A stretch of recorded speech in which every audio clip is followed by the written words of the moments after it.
Hey, what's up, guys? It's Nick, the Metal Nerd, back for another episode of the Metal Nerd Podcast. What is up, people? Party people to the place to be. So in the past week, Black Sabbath and Ozzy Osbourne wrapped up their career at one final show called Back to the Beginning. It was lots of bittersweet moments during the show. There's kind of a side of some drama that kind of happened setting up the show with Sharon Osbourne and with David Draymond, basically getting crap for his political views amongst everything that's happened. There's a lot of other fun stuff that happened along the way. Otherwise, it seemed like it was a success. Tony Iommi came out and talked about it most recently on Sirius XM with Eddie Trunk.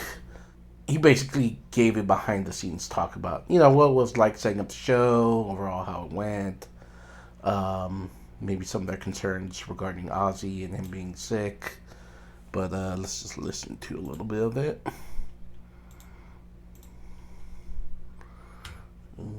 Can you share with the audience what it was like and what you guys did the first time you were all together in the same room? Did you do a dinner? Was it a meeting? Was it a rehearsal? Like the four of you all in the same room together again. Do you remember exactly when that was or what you did? Well, by the time we were finished talking about what's, our health and everything else, and then we sort of went in to just started playing and that's really what we did. Just started. We worked out what we were going to play, what songs we were going to play, and it was really a case of how long Ozzy could do it, really, because we didn't know, with him doing his own set, which I said to him I didn't think he should do, because I didn't want him to get burnt out by the time he'd come with us. But he didn't, and he did his own set, and we didn't know. We ended up doing 4 songs, where we put aside sort of 6 or 7, but it worked out that we did 4, so that was fine. Yeah, I was quite surprised when I didn't think that Ozzy's own set and the Sabbath set would be back to back for the reason you stated. I was speculating that his would maybe be like 2 or 3 from the top, so he'd have maybe an hour or so before he'd have to come out again with you guys. I was surprised to see him back there back to back, because that was basically a total of 9 songs. Yeah, I mean, that was my concern, and that was all our concern, actually, Geezer and myself and Bill. We thought that he should have a longer break, and we didn't really know how we were going to do it, because we hadn't. The original plan was we got a curtain, and the curtain was going to be raised, and we'd all be there. But of course, on the day, the day before, when we went down for a sound check to the stadium, the curtain didn't work, and they thought it was best not to use it because it was windy. So then we had to figure out how we're going to get on stage, which was a revolving stage, by the way. But it was mainly getting Oz on, because he's in his throne, right. And then Geezer and I walk on, and Bill was already on. So it was making it up as we went on. Yeah, fucking Ozzy, fucking old ass at this point, man. Yeah, it sucks he's not really walking anymore. He's pretty much sat on the throne. Even when he's kind of done music videos, he's always just kind of sitting down nowadays. So it's like, damn, dude, still rocking out and fucking all laid up in a fucking chair, dude. I'm sure he's in a wheelchair at this point. But yeah, went off with that hit song, did like 4 or 5 songs, something like that. It seems like, and then he did his set with, I guess his solo project, or solo Ozzy Osbourne band, so, they played all the classics and stuff like that. Yeah, so they also got, most of the original members. They got the original drummer, Bill Ward, reunited with Ozzy Osbourne, Tony Iommi, and Geezer Butler. That was on July 5th.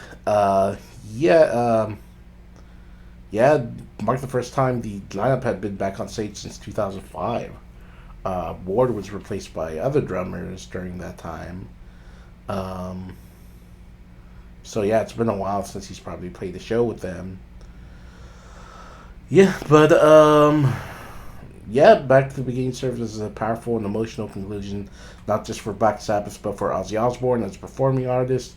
Night brought closer to decades of metal history with a lineup fans had hoped to see one final time.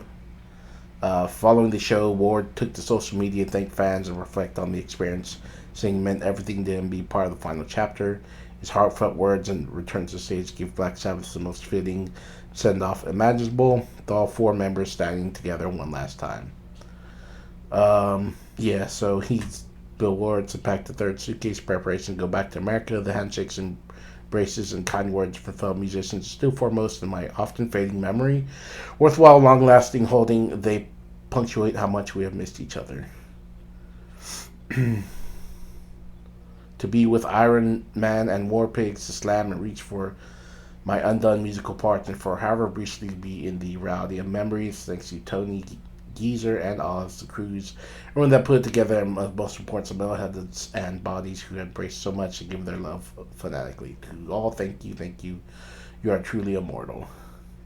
Yeah, so, it seems like it went well overall. You know, there was a couple of hiccups, like, it seemed like for a second, like, whenever they got off stage, they just kind of ran off. Like, I think Ozzy wanted to do, like, a final bow. And it seemed for a minute, because I know it kind of showed the clip, but most people are like, what the fuck? But yeah, it seemed like I guess people were like, what the hell? Because it seemed like he just like everyone else just got off stage and left Ozzy by himself. Yeah, they walked off stage, and it looked like Ozzy had said, stay on the fucking stage. Like, he was like, hey, where y'all going? Like, he wanted them to do one final bow. But, I mean, people kind of made a big deal about it, but in the end, he walked off for, like, an instant. Like, they walked off, and they came back with a cake for Ozzy, offering him the final moment to take in the crowd. But, yeah. Yeah, apparently it's a poor edit on the live stream, which, I mean, it's a live stream, but maybe it's just switched off for a minute. Yeah, so you can kind of see it in the video, like him kind of telling them for a second.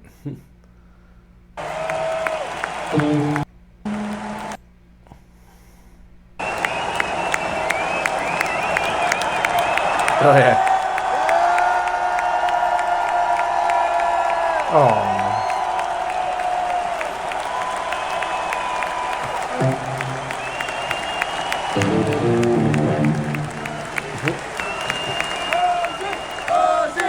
Yeah, apparently that's whenever he'd yelled at them to stay on the fucking stage. And then they came back with a cake. So, I mean, it was just a celebration. But I guess it was because of this fan. And then they stopped even paying attention, got distracted by the fireworks. So, yeah, it wasn't a big deal. Yeah, as far as other kind of drama, not really a big deal. Picked off of the tour. Some big bands, some major artists was removed from the event's lineup after demanding to be paid. Yeah, so I mean, it's supposed to go to a charity, so it's kind of like, what the hell, dude? Yeah. Sharon had said, and it's not the time to make a profit. After the show, I'll let everyone know who it was. I think you will be shocked. Damn. So they still hadn't said anything about who it was. Yeah, so Sharon told Metal Hammer that she had clashed with the band's management during the planning stages of the event, that had a huge to-do with the manager over the celebration for Ozzy and Sabbath. It was probably the worst way I felt in years. He's not going around making up bullshit lies because I threw his band off the bill.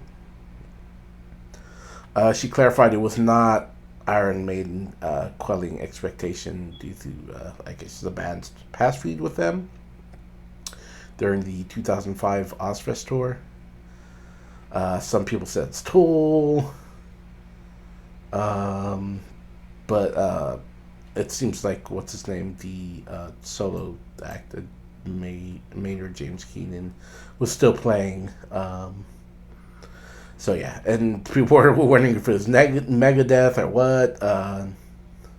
And apparently Kelly Osbourne said nope, not him. So yeah, so far only one person had been removed, Wolfgang Van Halen, but I think that was due to scheduling conflict. So we don't really know who that was next. But also, there's lots of good bands on there: Metallica, Slayer, Lamb of God, Pantera, and Anthrax.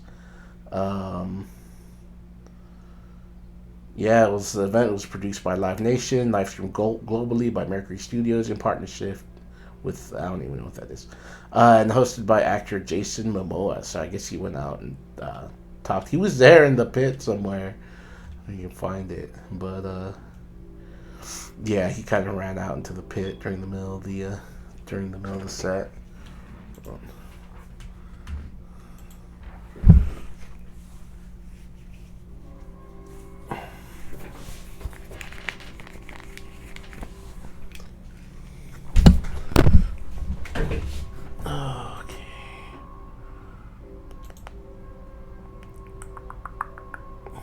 What am I looking for? Saved.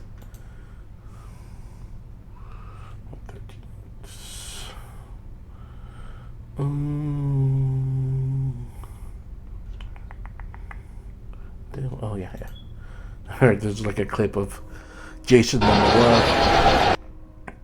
There's a clip of Jason Momoa going to the there's a clip of Jason Momoa going into the mosh pit during Pantera set. I guess he got off. I mean, I guess he just like would introduce the bands and stuff and talk. So it's pretty cool. He's a metalhead. Thank you very much. There he goes. He just crawled in. You think that he gets a special escort or something, but he's like, fuck it, I'm just crawling in this bitch. Hell yeah.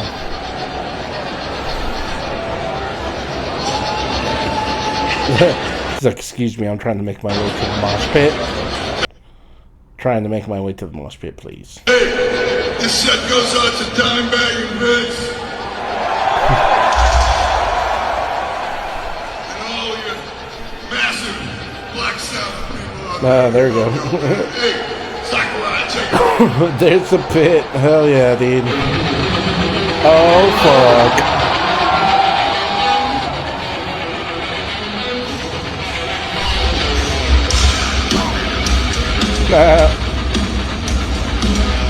I didn't see him anymore.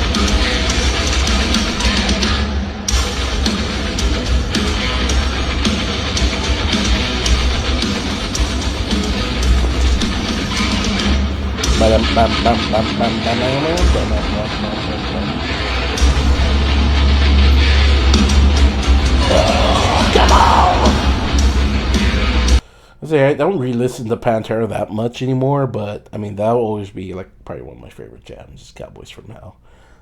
That's one of the ones that are just like undeniable to me. Although I don't re-listen to them much anymore. Yeah, so overall it went over pretty well, despite some hiccups here and there, despite David Grayman getting booed whenever he came out to do a cover. I'm probably going to do a separate little video about this just to kind of keep this kind of nice and sweet.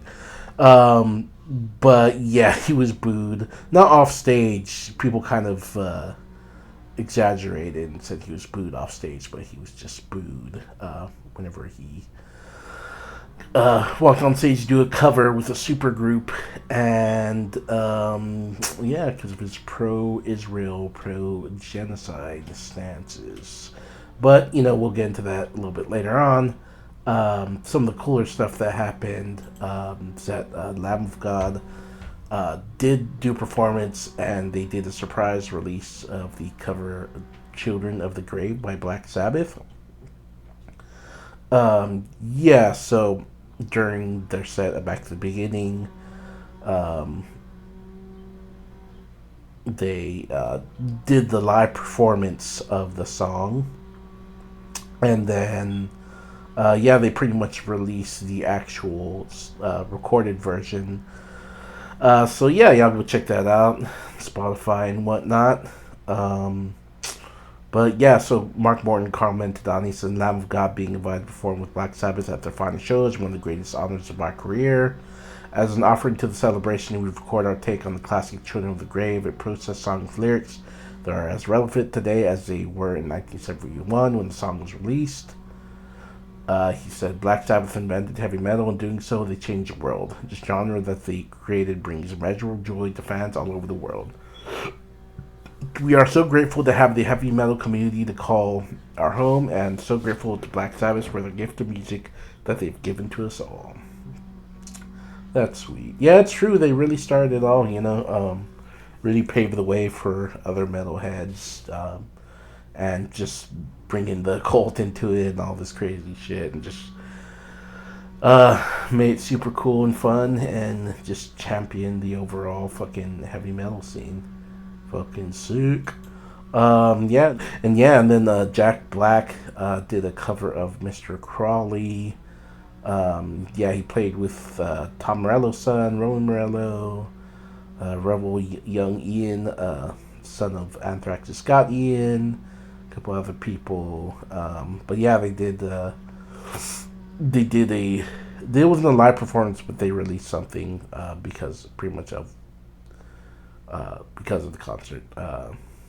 But yeah, pretty cool. Check that out. And then I guess to kind of end it nicely, Slipknot Sid Wilson proposes to Kelly Osbourne at Black Sabbath's final concert.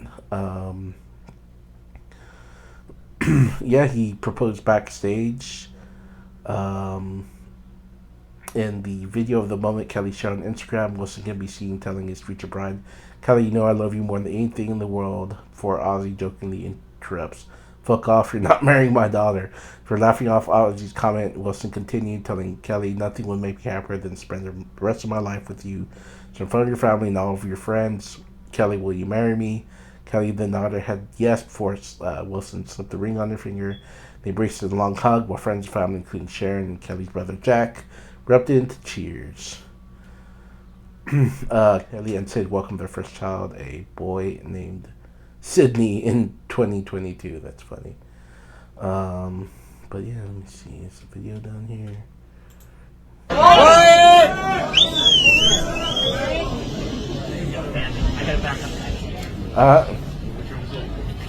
He's kneeling. Oh wait. Oh, okay, that's right. Kelly, you know I love you more than anything in the world. Fuck up, you're not married, my daughter.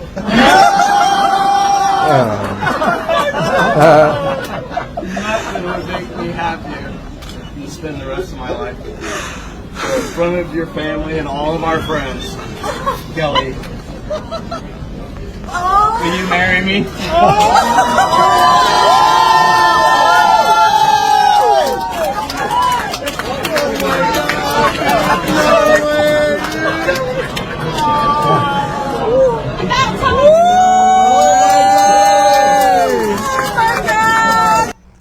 Congrats. Congrats to the happy couple. How sweet.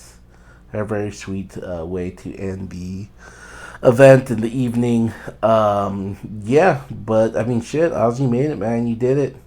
Fucking made it to your final show. He didn't pass away before he got to, like, really do one final show and, play some of the classic hits. Mama, I'm Coming Home. I saw a clip of that, and that was pretty tear-jerking, a feeling that, he doesn't have very long, especially after something like that, playing an awesome farewell show, but congrats to the happy couple. Congrats to Ozzy and the rest of the band on doing their final show. Thank you guys for everything you guys contributed to the metal scene, pretty much just by starting the fucking thing. Fucking metal for life, bros. Peace out. We'll see you in the next life, brothers.